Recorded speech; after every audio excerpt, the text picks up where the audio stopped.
people, I will explain the rules a bit more detailed. The reporters talk about one of their own journalistic researches, not just some funny cat content that they found on the internet. We want to prove what a wonderful and important job journalism is, and that it needs to be well financed. I want to stress that, especially in these hard economic times. In contrast to a poetry slam, which most of you probably have attended already, our slammers are allowed to use a presentation with multimedia elements, like photos, videos, GIFs, you name it. Each of the contestants will get 12 minutes to present the story. Originally, we have announced only 10 minutes each, but we decided to allow 2 minutes more because the stories deserve it. After 11 minutes, the slammers hear a horn signalizing that they should come to their final punchline soon. At the end of the show, we usually decide by the loudness of the applause who is our new reporter slampion. But in Corona times, with empty halls, this would be a bit sad, just to hear something like that. So we decided for a new online voting system. You can vote either on the website sly.do or install the Slido app on your mobile device. No worries, we will explain you the procedure in detail later. But now, after having talked far too long, I will finally hand over to the artists who speak the better English and who are far more important for this show than I am. Like every good late night show, from David Letterman till Jimmy Fallon, we are proud to have our own house band. It's a duo, and one of them plays the cutest of all instruments, which is the ukulele. And he is the voice of the band. Luckily, he has been singing at our reporter slams right from the beginning, 4 years ago, even though he has a demanding full-time job besides. He is an editor in the feuilleton section at one of Germany's most distinguished media websites, Zeit Online. The other guy has joined the duo just 1.5 years ago. He is playing an instrument that is less cute, but very heavy instead. He is the bass player. You should see him carrying the bass to the bar after our slams. I'm always very impressed. And in addition to that achievement, he is doing investigative data journalism as a freelancer for several well-known publishers. So another heavy challenge. You see, our duo are real high performers, which is also underlined by the fact that they are writing a new song for almost every edition of our Reporter Slam. So have they done for tonight. The new song is their first English one. New York Times, look out, we are coming. The song has the wonderful title, German Feuilleton in Catastrophic Times. Please welcome, with an applause at home that even your neighbors can hear, Bommi and Brummi.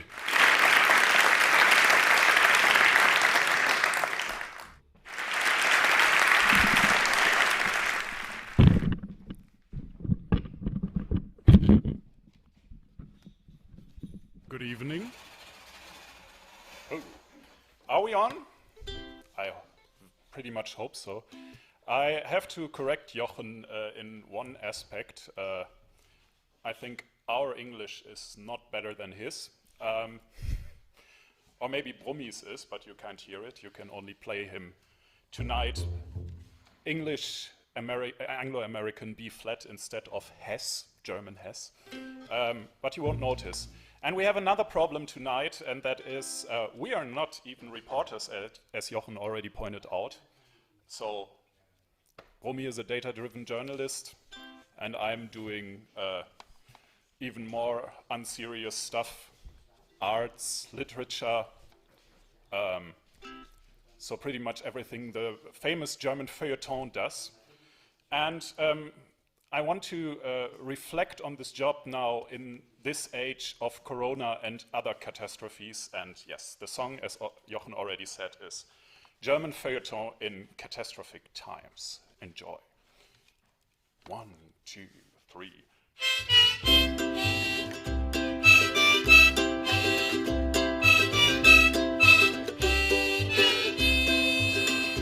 Every morning there's a Zoom call. All my colleagues gather round. We're discussing the big issues. There are plenty to be found. But the biggest issue is reporting. in a world that's locked inside. Gladly we're just doing art stuff. We don't research, we just write.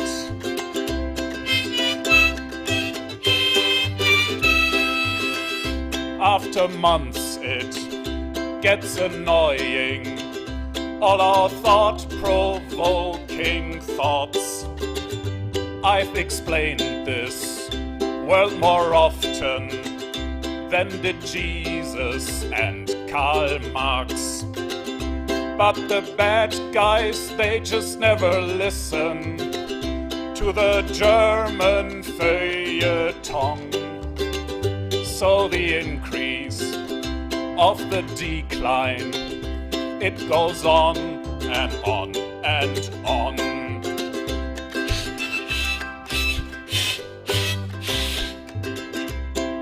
Sorry. Maybe that all doesn't matter as long as stories can be told. 'Cause it's simple, a good story never is and never will be old. So we give this stage to our reporters. You sit down and grab a beer or another legal substance. Cheerio and welcome here. La la la la la la la. Enjoy, thank you.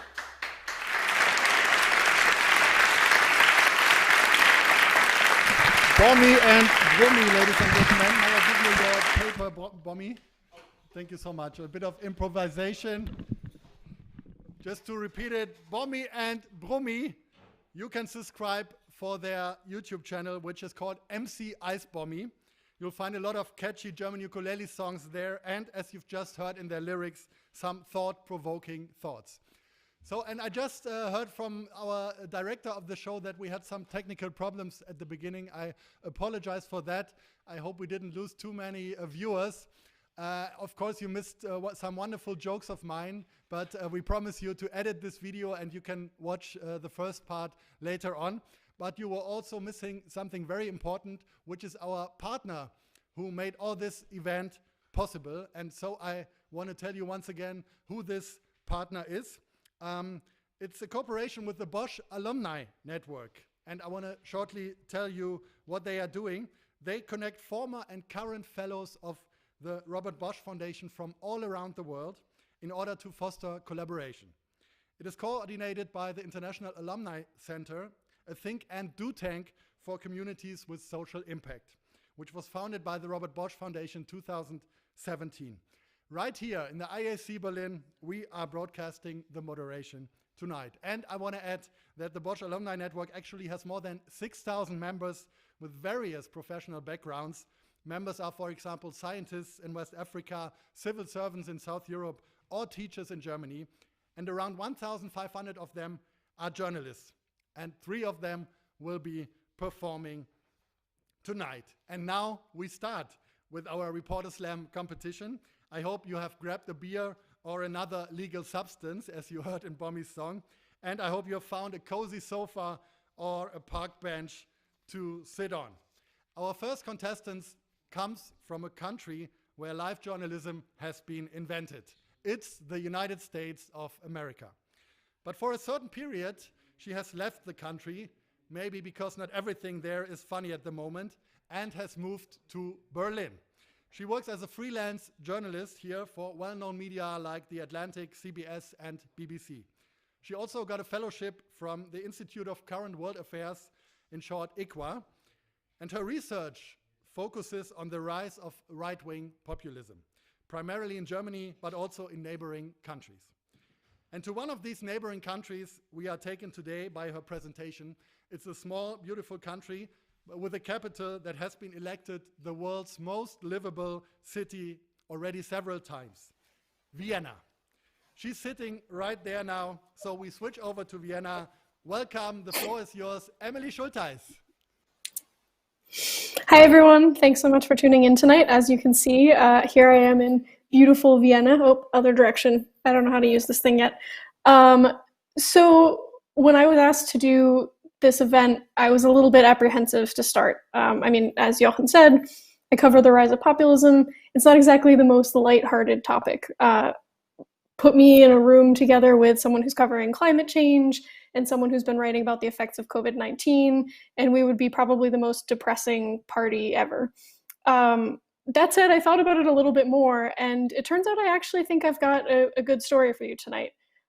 It is about a wild night on the island of Ibiza that definitely did not stay in Ibiza, and a guy who somehow, despite constantly messing up, some Austrians really just can't seem to quit. He's like that boyfriend that your friends had that, you know, you keep telling her he's always going to be that guy, and she just won't leave. So it's a bit of a look into the psychology of a diehard far-right voter. Why, no matter how many scandals arise, will some people stick by a populist politician? And why, no matter how many scandals they cause, do some populist politicians manage to keep coming back? As an American, given the current occupant of the White House, this is, as you can imagine, a topic that is very near and dear to my heart. So thankfully, we're not talking about him tonight.